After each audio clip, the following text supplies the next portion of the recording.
Манџа од камчиња. Еднаш еден спајја ошол во едно село и кондисал во една куќа наконак. Куќата е вардела една баба и сите од дома биле на работа в поле. Времето било за ручек и спајјата му побарал на бабата ручек. Бабата изваила на софра ржен леп и сол пипер. И му рекла на спајјата: "Појли спајјо тро леп и сол пипер, то што дал Госпо. Да беја дома невестите, ќе направија нешто манџа, ама што да прам ко ти бил таков късмето?" Мори мајче, кога има ржен леп, не берам јас гајле за манџа, и кога има камчиња белутрачиња.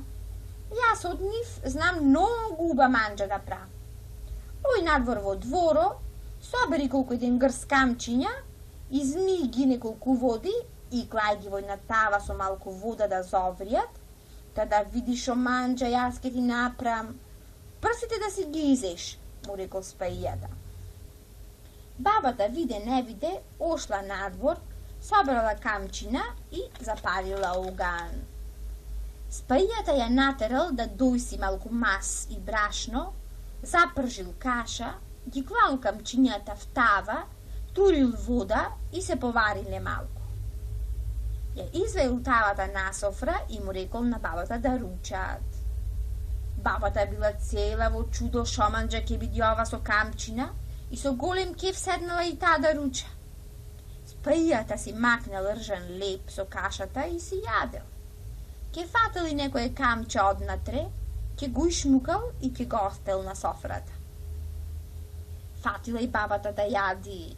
Зела едно камче, та го джвакала, го префрлела дел од едната страна во устата, дел од другата, отибила само со еден зап, ама ништо живо да го изджвака и го оставила на софра. Море спајо, му рекла налутено бабата.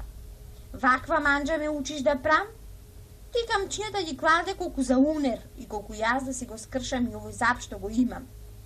За каша кој не знае да прави и друго ме направи да си ја потрошам мавцата што ќе ја јадевме цела куќа. И така спајјата со и троштилок си сјошол најаден со каша, а не само ржен леп и сол пипер.